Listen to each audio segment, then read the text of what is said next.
Um, hey, hi. Good evening, everyone. I'd like to welcome all of you to the first workshop of Women of Bits on competitive programming. And I would also like to extend a very warm welcome to Ishika, Ikanshi, and Vaishnavi, who are going to be taking the session today. So, welcome, girls. I'll hand over the mic to you guys and let you introduce yourselves, and then we'll continue with the session. So, Ikanshi, do you want to start? Yeah. Okay, I'll start by introducing myself. I'm Ekanshi Agrawal. I am currently in my fourth year, pursuing CS at BPHC. Currently I'm doing my PS at Apple, and I started CC in second year or so, and I was not very consistent with it, but uh, I became more consistent during my PS1, and that helped me get a summer internship at Adobe, and then consequently a PPO there. Uh, and then I applied to Google on campus, and I'm going to be joining Google this July. I've also been involved with research. So I've done research projects for majority of my third and fourth year, and I've published two papers on that. And just out of personal interest, I've been doing an internship with NTU Singapore on the side with PS2, and yeah. I'm also a GHCI scholar, so that's Grace Hopper Celebration India. It's a women in tech uh, convention sort of, and it's a very coveted scholarship. So yeah, that's it about me and my background. Right. I'm Ishika Kumar. I'm fourth year Triple E student. As you can see, I'm doing my PS2 at JP Morgan and for quant research analyst intern position. And I'll be joining JP Morgan for the same role in July, August. I started doing machine learning first year, and I got into Crux, which is the competitive coding group of our campus through machine learning itself. And in the second year, I focused more on academics. And after the second year, I started doing competitive coding, and during my PS, basically, I did it for like a few months. I did not get a summer internship often 3-1. In 3-2 through off-campus drive, I got an internship offer from BNY Mellon for summer internship, but I didn't do it because it got converted to winter internship because of COVID. In the summer, I did like an 8-week program by Google called Google Software Product Sprint. So basically, what it was that we were supposed to build a web application in teams of 4 or 5 people, and we were mentored by Google employees. And this assured us an interview invite. I did not sit for the interviews because by that time I already had an offer from JP Morgan for the quant role. And at the end of this 2020, I got the PS offer as well from quant JP Morgan for the same role, and that was my journey overall. So yeah. I'm Vaishnavi Nautiyal, currently in my pursuing third year CSE at BITS Hyderabad. So, I started CC right after my first year during the summer vacation. It was a good time, and I joined a mentorship program by Crux, which was summer mentorship. So, at that time, I actually had a lot of things on my mind, but I decided, okay, I'll start with CC and then I'll try others. And when I started CC, I found it so fun that I thought, okay, I'm gonna stick with this. Rest all just I don't care.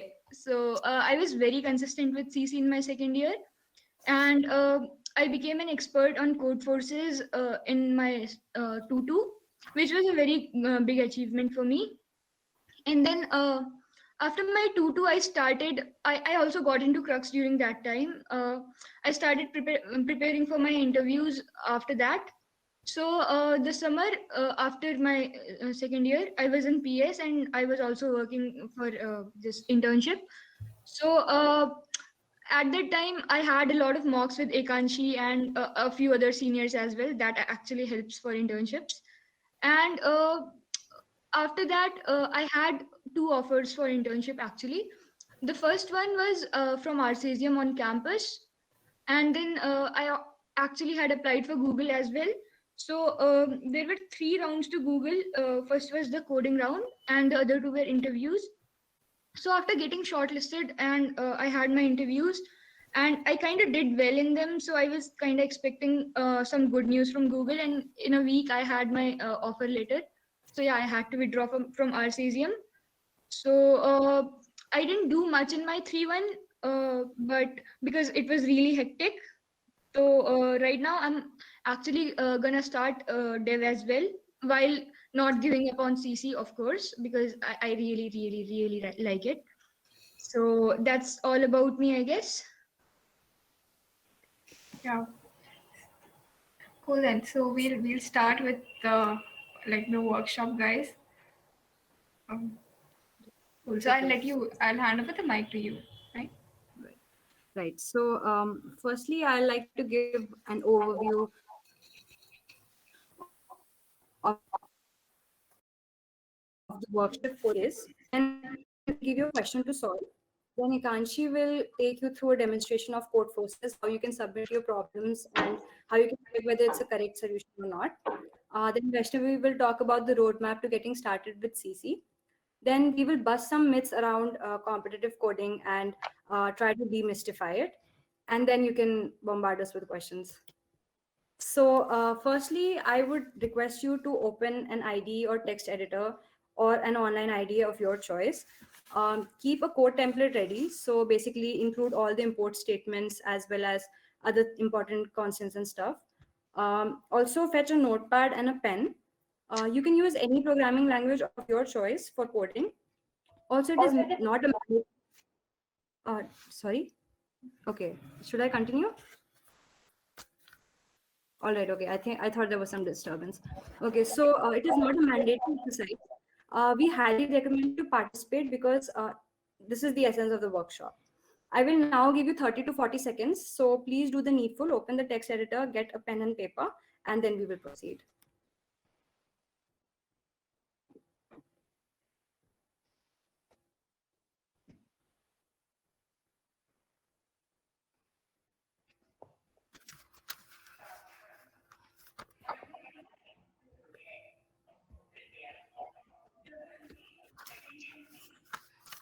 Okay, so I will move on.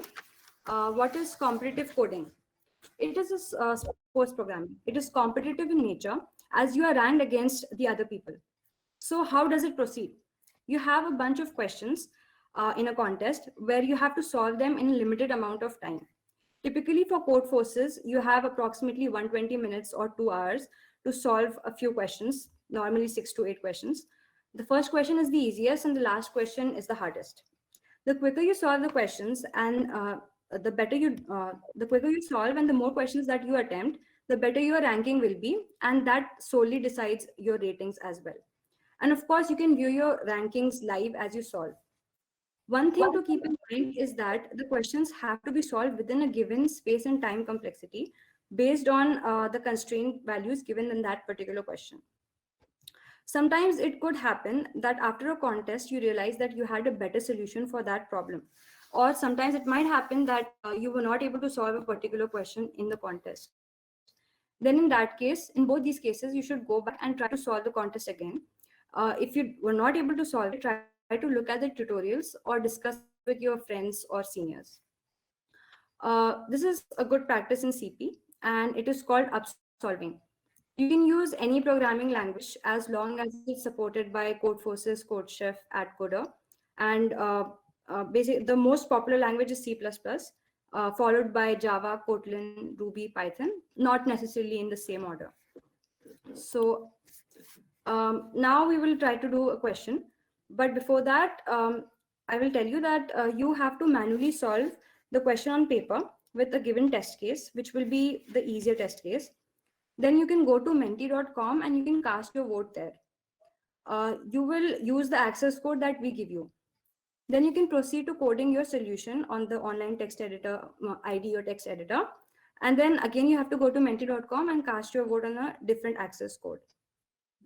You can either do one, two, or both, none of these exercises. But obviously, again, I would stress that it's very good. It's encouraged to participate.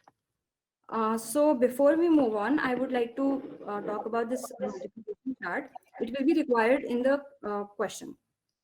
So this is an n cross n table where n is equals to 10 in this case. And each entry in this multiplication chart is the multiplication of the row number and the column number. So I'll just use my pointer. 3 comma 4 box over here is equals to 3 into 4, which is 12. And similarly 4 comma 3 box is again 4 into 3, which is 12, right? So also remember that the row and column number are 1 indexed and not 0 indexed. So let's get into the question. Now consider you have been given n and x as inputs. N is the size of the table. So it's an n cross n table. And you have to find out how many times does this x value come in that table. Okay. So for example, let's say I gave you an input of 3 space 6. So what you will do is you will make a table like this. You will look at 3 cross 3 table and you will find out how many times did 6 appear in this table. Over here, you can see there are two times that this appeared, 2 comma 3 and 3 comma 2. So your output should be 2. Coming back, for this test case, 6 comma 12, 6 space 12, basically, you have to manually solve it on the paper and then use this access code to menti.com and cast your vote there. Once you're done with this, you have to take this test case, which is a bigger test case, and use your code, the code that you wrote in the text editor, to find out the output and go to this menti.com and use this access code and cast your vote. I will give you some 8 to 10 minutes to solve it. I really want all of you to participate. There's enough time, and I will be giving you hints if you get stuck. You can always ask questions in the chat box. So your time starts now. Okay, 8 minutes. Okay, so I'll give a small hint.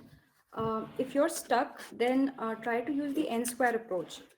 Run 2 loops I and j, and each I and j should run from 1 to n. And if I into j is equals to x, you have to count how many times that occurs, and that counter will be your output. So try to think in that way. I'm pretty sure you're able to manually do it, the easier test case, but for coding, you can use this approach. I will tell a better approach in 2-3 minutes. Okay, so I hope you guys have voted. Now I'll just discuss my solution. So when we look at the ij pair, I is the number, j is the column number, we should satisfy the condition that I into j is equals to x, and I is less than equals to n, and j is less than equals to n. So I and j are factors of x, and both of them are less than equals to n. Now we can look for all the factors of x and count only those pairs that satisfy the above condition. So I comma j and j comma I are counted as 2 pairs. There can be a case where I is equals to j. That is an edge case. You can look at my solution, and this can be done effectively in big O of n. So you can look at my solution. We will be providing you a link in the chat box. Just go through my solution and ask if you have any doubt. So that's it for the question. Now Ekanchi will give the demo of Code Forces. Just tell me if you can see. Yeah, we can see. Yeah. Okay, so in the previous problem, we gave you guys one input case, so one test case to run. But in an actual contest, your code will be run on hundreds of test cases, and you cannot see most of these test cases. You'll be given only a few sample test cases to see. So this is something you need to keep in mind, because you need to handle all sort of test cases that can happen. That can be given to your code, and if your code does not run on any of the test cases or gives the wrong output or any of the test cases, then it will not be accepted on in a contest. So I'll just give an example of that. So this problem is supposedly the easiest problem on Code Forces. It's called watermelon. So I'll just give you a summary of the question, so you don't have to read the entire thing. So there are 2 kids, and they have a watermelon of weight W, and they want to divide it into 2 parts such that both the parts weigh an even number of kilos. Okay, so now the input will be one number that will be the weight of the watermelon itself, and now we just have to output yes or no depending on whether we can divide it into 2 parts of even weight. Now, it's not necessary that both the parts should be equal. So, as it says here, it's not obligatory that both the parts are equal. So, let's say we have watermelon of weight 8 kgs, so we can divide it into 6 and 2. Both are even, right? So now one thing that will come to your mind is any even number can be divided into two even numbers, but no odd number can be divided into two even numbers, right? So what you're going to do is just simply check that your input is an even or odd number. So if it's an odd number, you'll output no, because it cannot be divided into two even parts. Otherwise, you'll output yes. So I have written the code for that, and let's try to submit this and see. So here in this line, if you can see what I'm highlighting, I am checking for the remainder when divided by 2, right? And if it is 1, then we'll print no because it's an odd number. Otherwise, we'll print yes. All right. So let's submit this and see.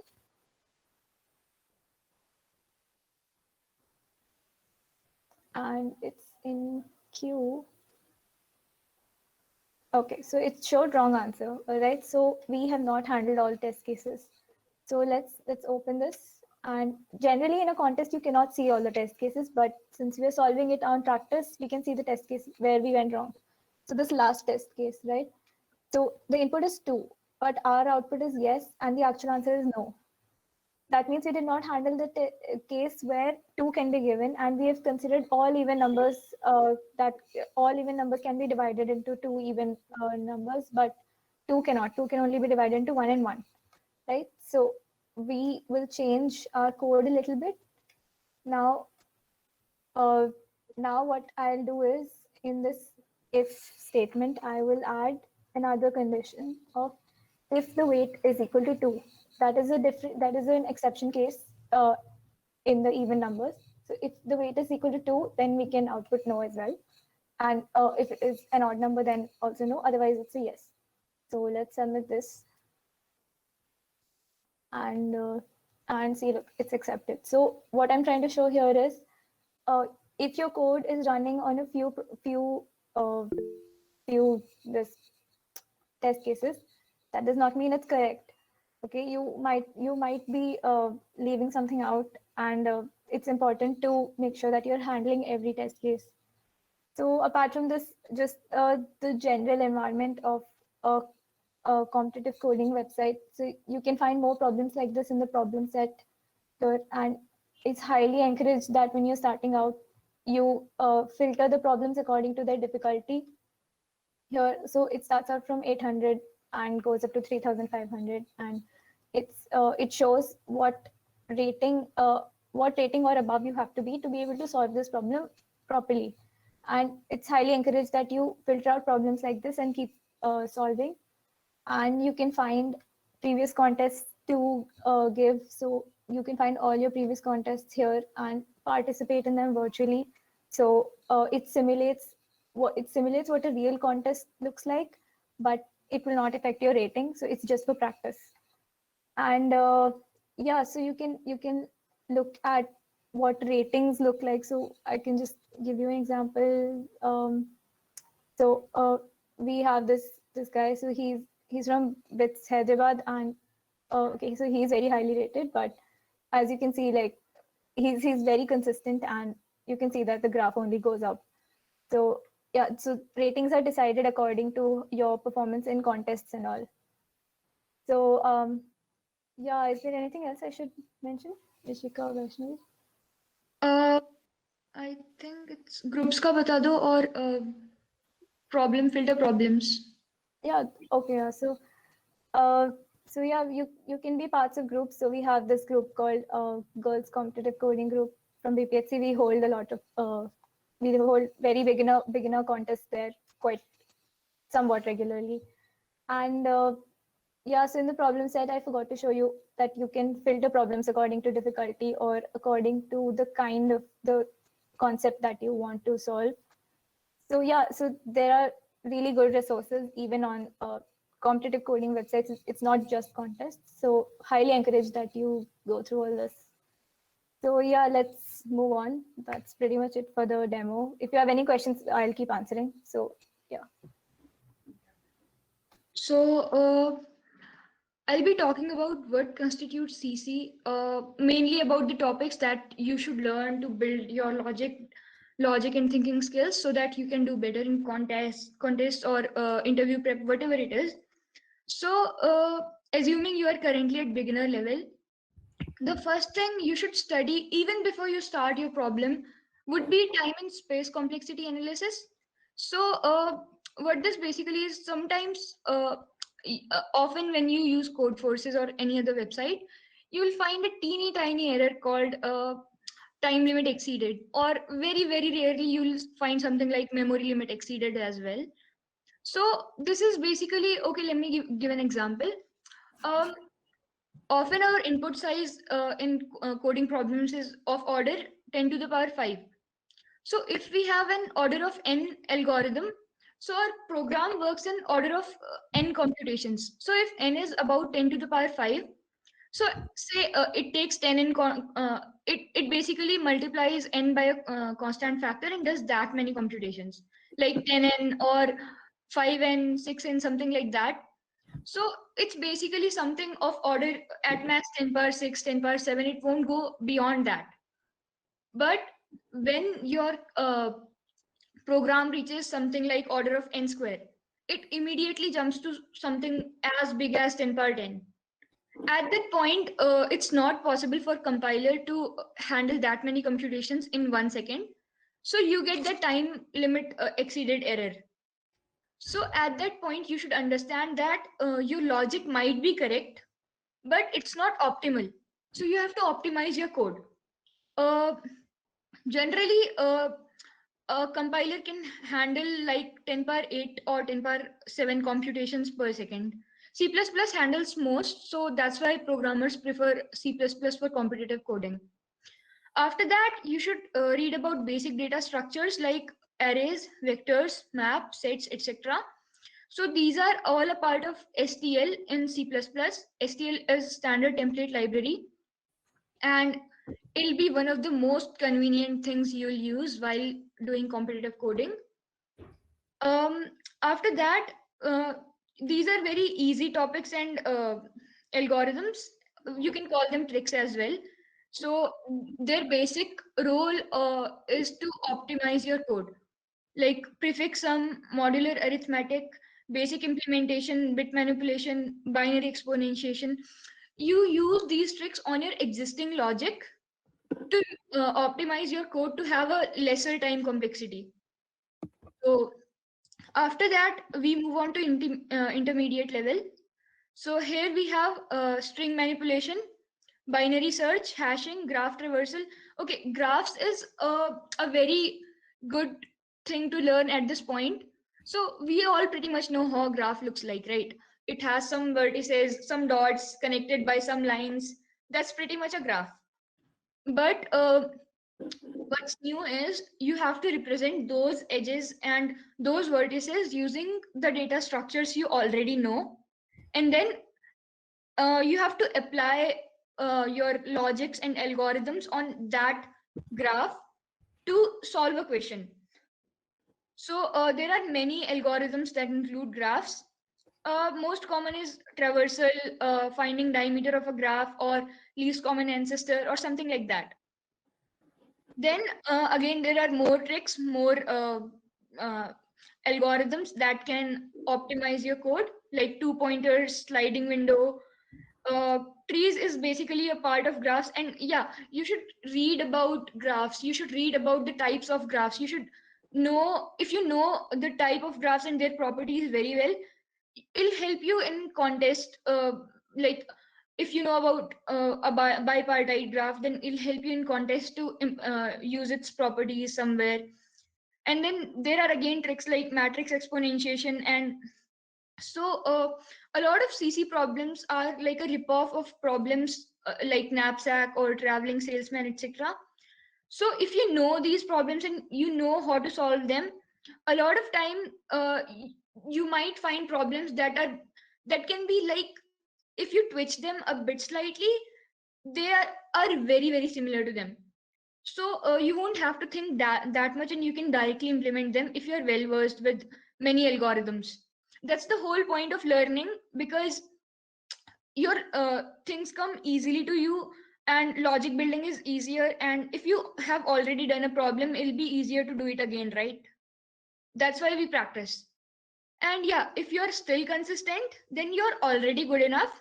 But still, now there's more to it. It never ends. It's a never ending process. So there are many approaches like dynamic programming and greedy. So a few of these might be a bit time taking. They'll require more brain. But when you get them, when you solve a question using them, the feeling, the good feeling you get, the happiness they give is actually very good. So that's actually the feeling that keeps competitive programmers going through all these topics. Yeah. So, and then there are more data structures like segment tree. There are some policy based data structures like ordered set or something. You can use them as to your convenience. So reading them up is also a good thing. And again, graphs, there are very difficult questions that can be made on graphs. So yeah, they keep growing up as you keep on growing too. And then yeah, if you're at this level, often you'll find yourself stuck with something like a geometry question in CF. Yes, it's not impossible. It happens a lot. So a good math background always helps. It never hurts. And then, okay, this topic is something you might say, ये तो 11th में पढ़ा था, ये दोबारा क्यों पढ़ना है, ये तो बहुत आसान है. But no, to be honest, there can be many, in fact, a lot of hard questions based on the simplest of the topics. Even like pigeonhole principle can have a very hard problem just on that. So that sums up pretty much topics like a basic roadmap. And I think at this point, you guys are pretty much scared, right? But don't worry, it's not like CP is a monster that's coming to eat you up. So instead of being scared, this is what you actually need to put into CC. It's not much, but it's not very, very hard work, but it's like consistent work. So at beginner level, like if you haven't tried this already yet, make an Codeforces account, and yeah, register on Codeforces and try your first beginner problem. Don't take a very hard one because you'll kind of get demotivated. I couldn't even solve my first problem. So take an easy one, and slowly you'll understand the fun of doing competitive programming. And one thing that I want you to actually do is be consistent with your contests. Contests are the only thing that'll help you increase your ratings, and they are the strongest step in anything in your CP. Uh, just doing practice without giving contest doesn't help at all. It does help, but it's not that useful without contest. You get live competition only in a contest, right? So yeah, you should give contests as regularly as possible. Even if you skip a few, you should try to give virtual contests for those. And when you practice problems, you should always practice the problems which are a bit harder than what your rating says. Like for example, my current rating is something like 1660 or something, I don't remember, but my peak rating was 1820 something, 1837 something, I don't know. But yeah, so I always try for problems which are rated 1900 or sometimes even 2000. And that actually helps me grow up. I actually feel yes, this question is hard, I don't know this, but this is what I have to do to grow up, right? So always try hard problems. And if you're doing this, you are doing great. But this is not all. CC is not limited to Codeforces or CodeChef. There are many contests. Yeah, you should start your contest hunt. There exist hackathons. Google has Kickstart, CodeJam, etc. Recently, there was a Facebook Hacker Cup as well. There are many contests, and you should probably try to give as many as possible. They have amazing prizes. They give you t-shirts. Of course, if you can earn them, but yeah, they are a good thing to give. And yeah, one of the key skills is absolving. A lot of times it happens that you just coded something, but maybe due to poor implementation skills or something, you were not able to like solve it completely. You just had the logic in your mind. Or a lot of times you might find, I generally do these kind of problems, but today I couldn't. So for all those problems, or the problems you couldn't get time to, because yeah, has like limited time, and a lot of times it just happens that you just coded the entire thing but could not press the submit button, and the time got over. Yeah, it pisses me off too. But anyways, the solution to that is absolving. It will give you the satisfaction that yes, your logic was correct. And if you have confidence issues, absolving or more practicing, or doing the problems you were not able to solve in contest, absolving them would give you some kind of confidence that yes, at least you could solve the question. You were probably just not lucky during the contest, right? And then DP and graphs. These are really fun topics. I really like them. But yeah, to reach this point, you have to cross all these steps. So don't take them easy. You have to be consistent this time. And difficulty range for hard. I mean, right? There's no limit to it. So as hard as possible, if you can do one, and often it happens that you can do a problem which is rated suppose there are two problems rated 1400 and 1500. Often it can happen that you can solve the 1500 one, but not the 1400 one. It maybe depends on like the question or the topic it is from. So basically I'm just saying that there are many things to it. So just yeah, keep practicing. That's all CC requires. Just be consistent.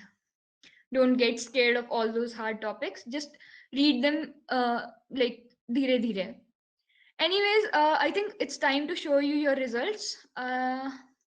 Okay, this is the result for the teeny tiny problem.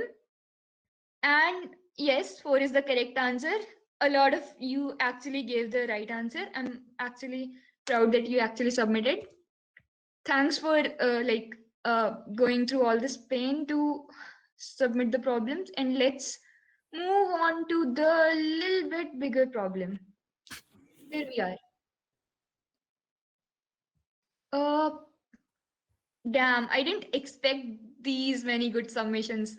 Oh, almost, I think it's more than 90% people who voted for the correct one, right? That's actually great, guys.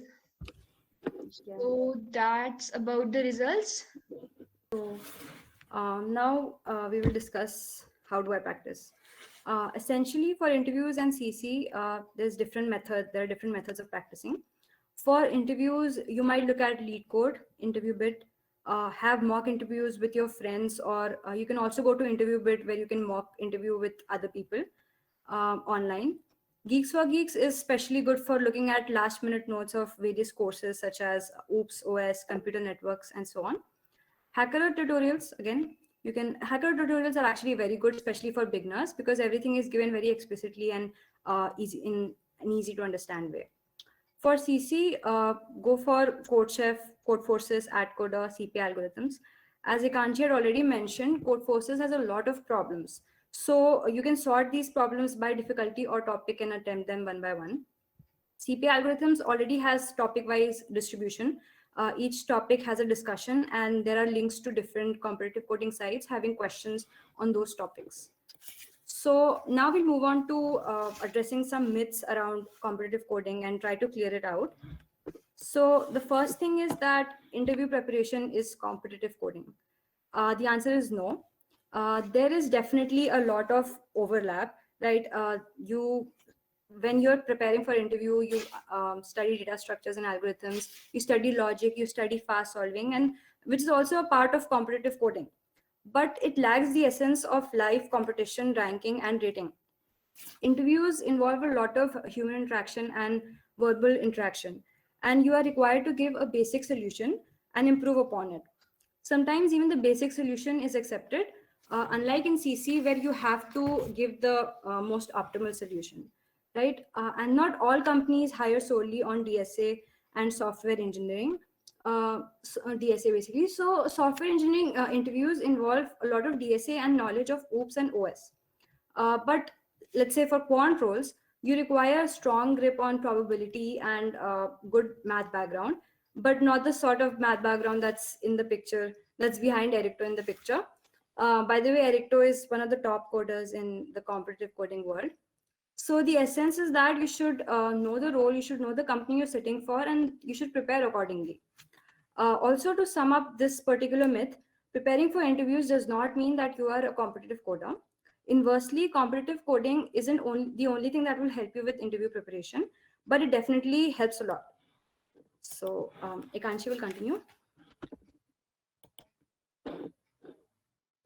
Yeah, so one of these myths that have been going around is that rating is everything, but trust me, it is not everything at all. So this obsession is with rating on CC websites is only causing like this whole toxic environment, and it's creating a lot of negativity.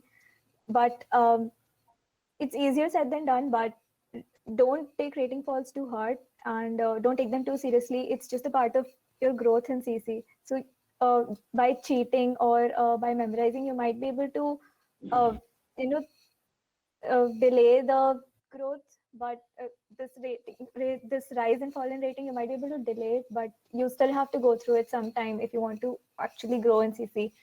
And CC is about enjoying problem solving, so that's what you should focus on. And speaking of this rating obsession, a lot of people tend to think that companies have been filtering resumes based only on your CC ratings, or your seniors and alumni will only give you referrals if you are above some threshold of a rating. But that's completely false. Like, none of us were asked about our ratings in any of the processes.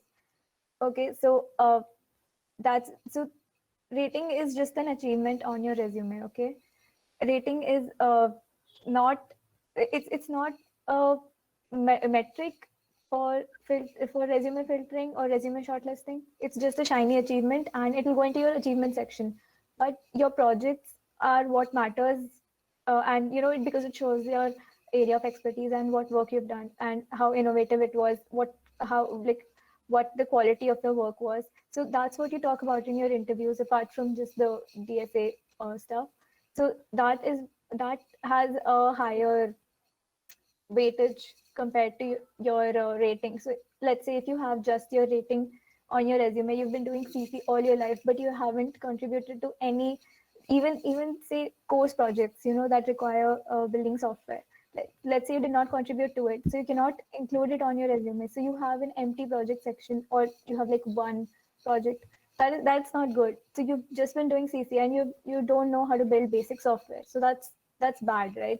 So don't think that ratings are what is seen in resume shortlisting. It's just an achievement.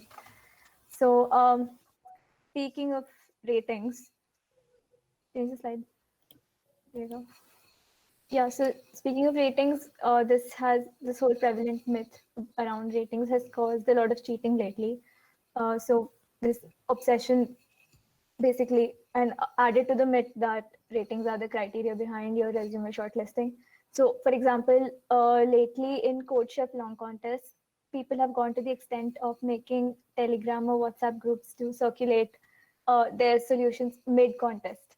So what happens with this is there are obviously plagiarism checks in place during contests on these websites. So you just lose rating because it can easily find out that you've plagiarized from somewhere else.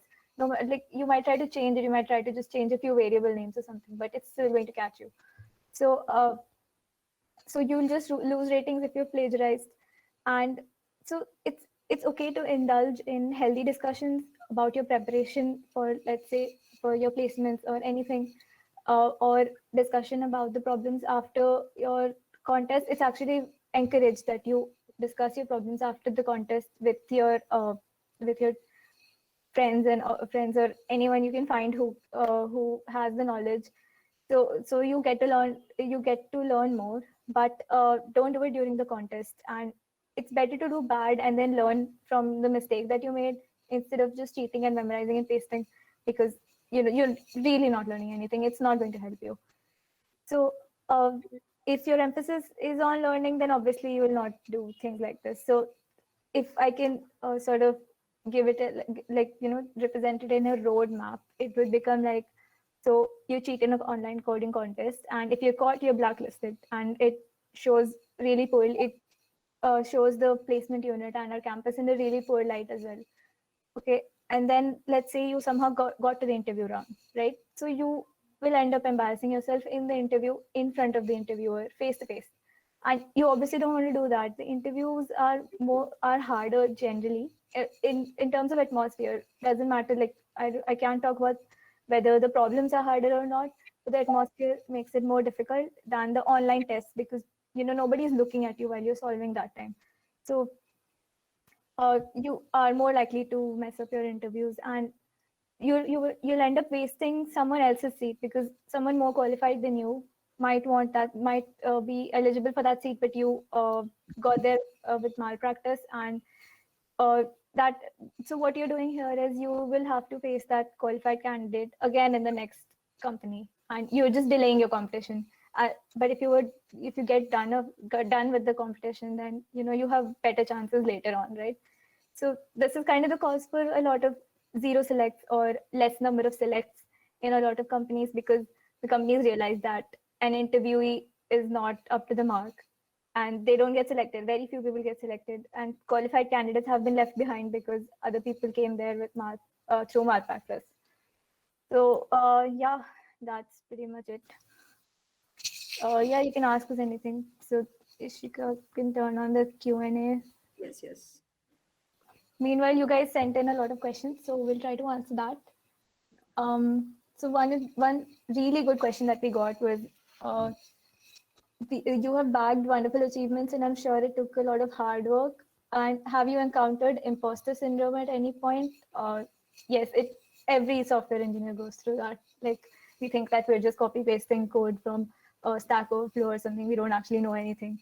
So it's very common. But after this, she says, I want to ask this specifically to my female seniors, because people often go about spreading stories about how a girl achieved something because she was favored for being a girl. Okay, so this is kind of a weird topic to talk about, because uh, we actually get a lot of comments like this. But again, like, it's a company's hiring decision, right?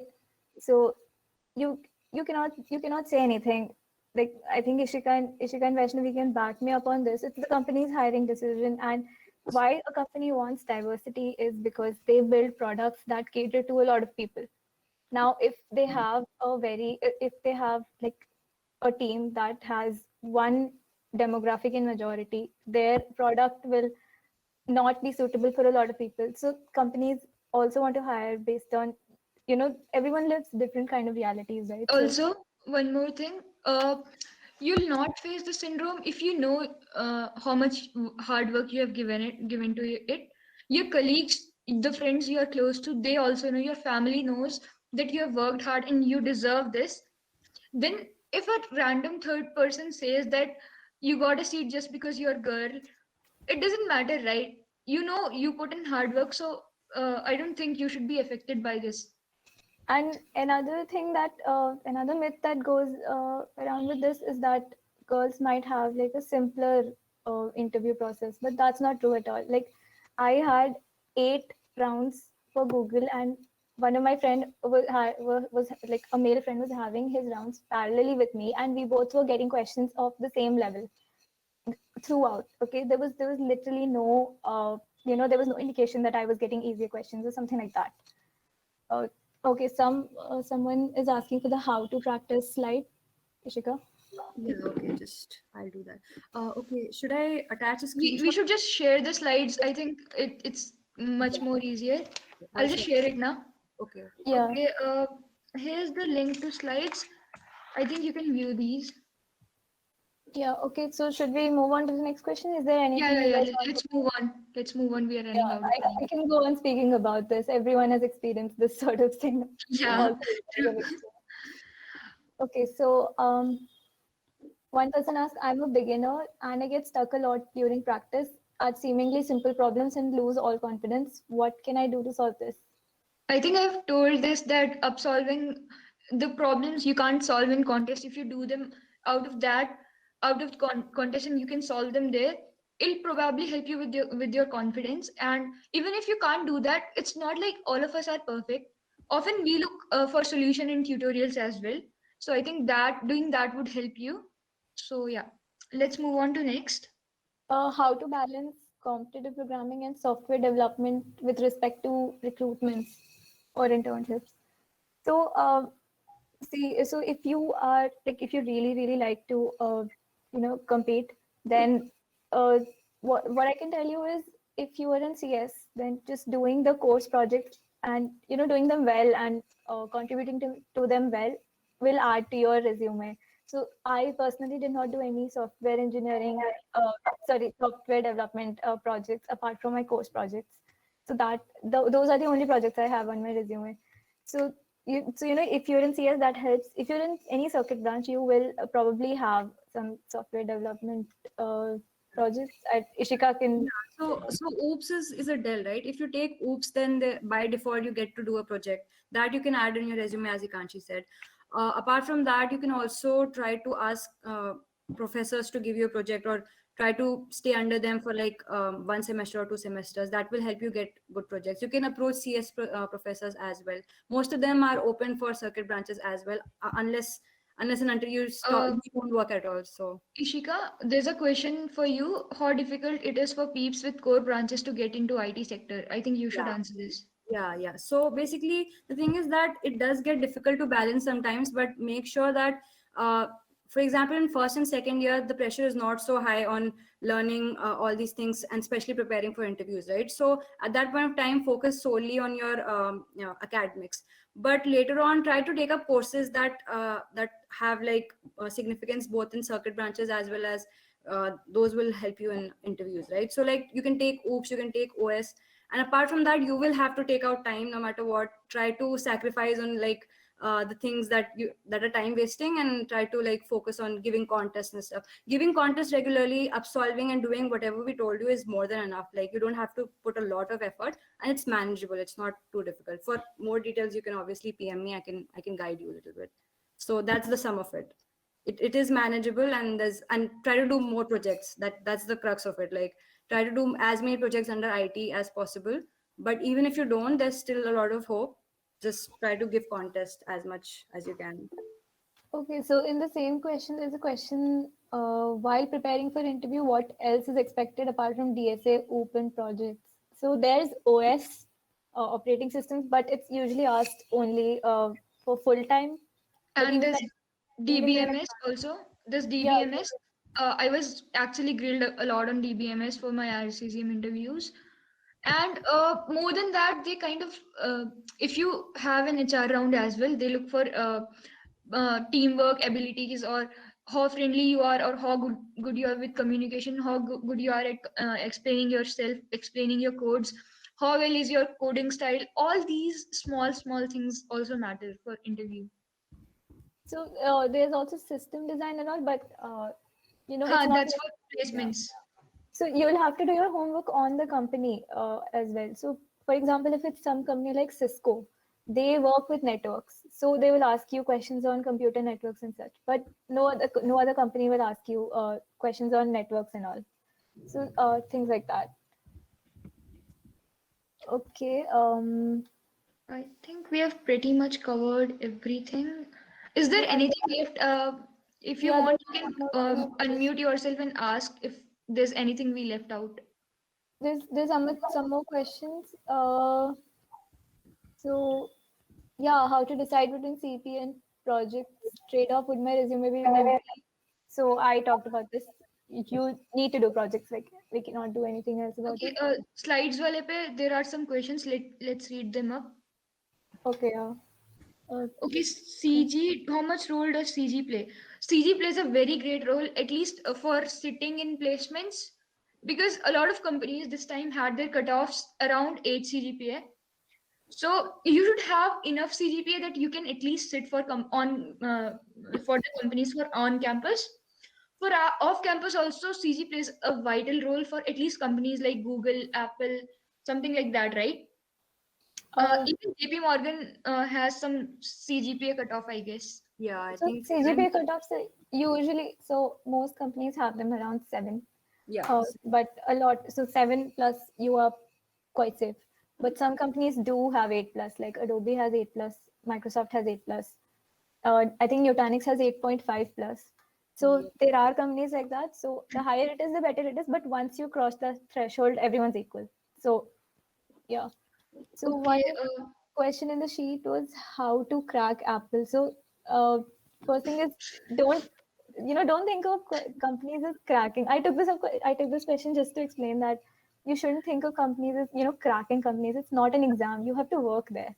Okay, so you might think that the company has it has a big name and all, but maybe they're not such a great company. Okay, just because their questions are hard or their recruitment policy is hard does not mean that it makes does not mean it is a good company or a very like it has good work and all that. So it's not an exam. Don't say I want to crack this company.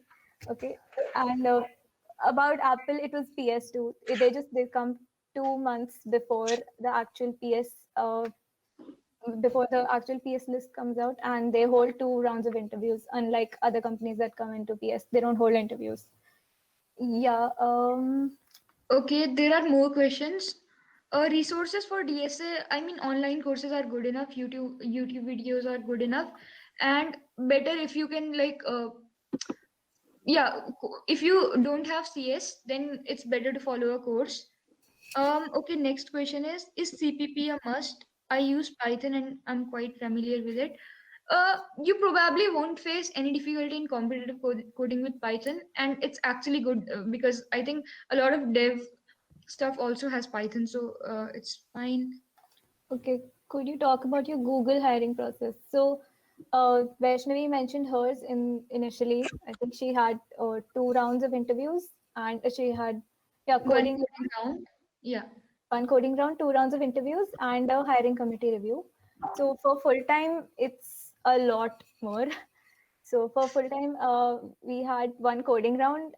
Then we had a preliminary phone screening. So they just check, they just want to check that you gave the coding round yourself and you can code, right? So they gave quite an easy question. And after that, you move on to on-site rounds. And we have 5 on-site rounds. Obviously, we cannot go on-site right now, so they were virtual. So 5 on-site rounds, and they usually ask if you've tried lead code, they ask one hard question from lead code in all the rounds. So you have to be able to do you have to be able to find the most optimized solution in all the rounds, or let's say even 4 out of 5 of the rounds. It depends on a lot of factors, but if you have been able to solve it properly and explain your approach, then you're going well. And after that, there is a hiring committee review. They check all your interview recordings and all your code, and they make sure that there are no disparities, and to check that in case there was any malpractice and all that. And yeah, after that you get your offer. So Okay, I there's guess a like question. Uh, how to manage college studies and coding simultaneously? How can we do coding even on weekdays and as well maintain a decent CG in bits? So my question to you is, how much do you study for CG? I don't think we study that much for CG. I mean, we are all light Bitsians, right? We, matlab, BITS is one institute that grants its students the most time of everything. So for me, I used to code at like something like 2, 3 for contests. I used to give them regularly. Apart from that, if you just go to classes or just watch them at 2x plus skip, that works, right? That's good enough for academics. And yeah, a bit practice for acads also. I don't think that takes up that much time that you can't devote it to competitive coding. Even if you do both, you can still work on a lot more things like dev or even play some sports or anything. So And one thing I'd like to add is that try to take up easier courses. So what I did was I took up easy humanity courses, and all these things for interview preparation and DSA, I tried to do it on my own. So if you're taking out 2-3 hours for especially for competitive coding or interviews, then you can just separate it out and separate it from the college life. You can take easy courses in the college and separate 2-3 hours just for this purpose. So like try to strategically play it out and try not stressing too much about grades. Like 8.5, 8 plus, just that's okay. Just or maybe just try to clear the cutoff. That is also okay. क्या So क्या सिखा रही हो बच्चों को? अच्छा, yeah, Like, don't but you will have to give time, so it's एक obvious. Question है. What Yeah. role does CC play for students who want to pursue MS? I mean, from the point of view of building a resume to apply to colleges. Uh, it kind of depends. मतलब, a lot of professors actually take you in if you have good competitive background, because like हमारे college में you can apply for project to a lot of math professors, and they just take you in because you're good in competitive programming sometimes, because their project, if it deals with a lot of if it's programming intensive, they think you're good enough to for that, right? And for MS particularly, I don't think it matters, but I think it can give you some favors in many things that favor your MS, right? Like getting projects with profs or something. मतलब it, first of all, it depends तुम्हारा MS किस field में है, and then directly it does not matter for MS, but yeah, doing it doesn't help. Am I missing something, Ekanji? CC for MS. हाँ. No, CC doesn't like Doesn't. CC won't help you with MS as much as research projects will, and your Yeah. thesis. Yeah.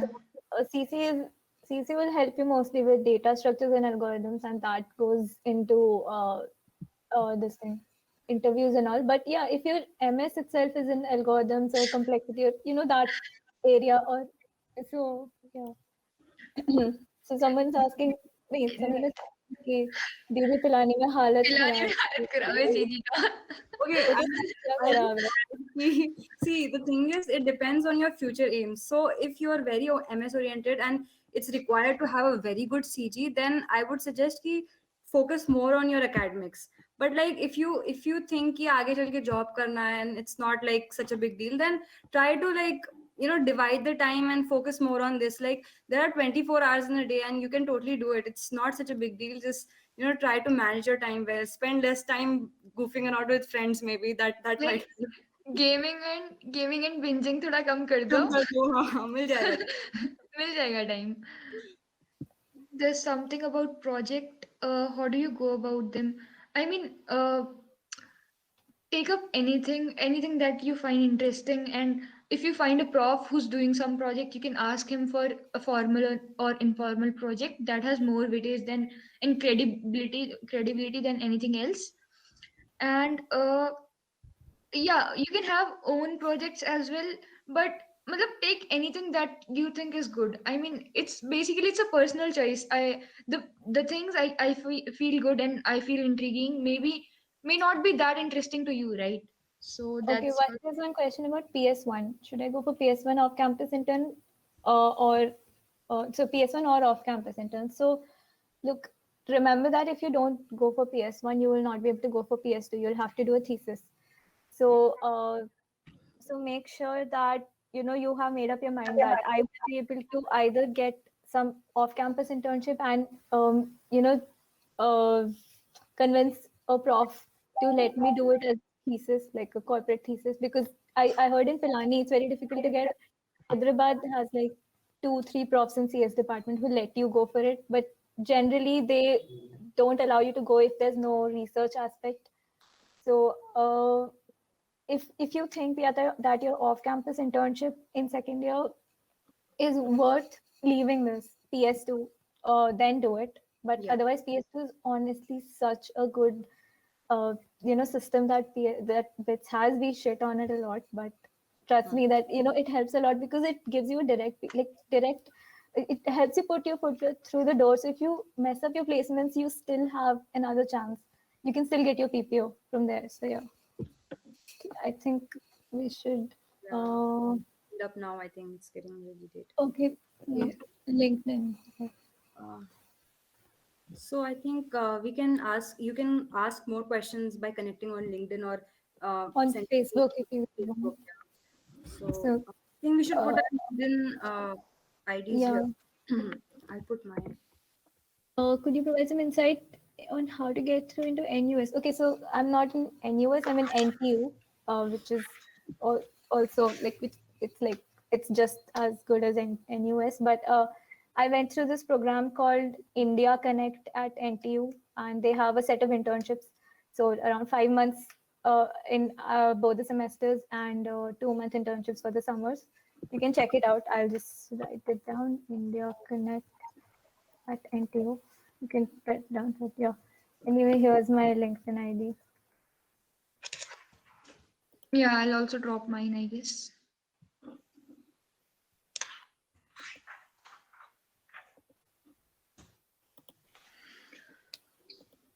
Okay, so for we overshot the time a lot, and thanks a lot, Yeah.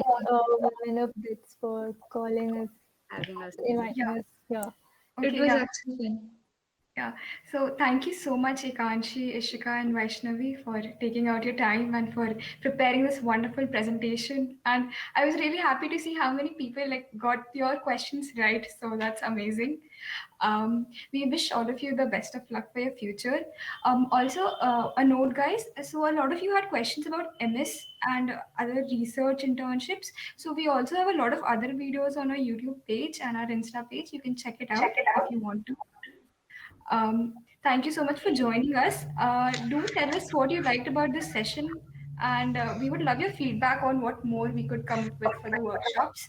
Again, thank you so much, Ikanshi, Ishika, and Vaishnavi. Thank you so much for coming over here and like addressing everyone. Yeah. Thank you. Then. Thank you. Yeah. Bye. Thank you, guys. Cool. Bye. Bye.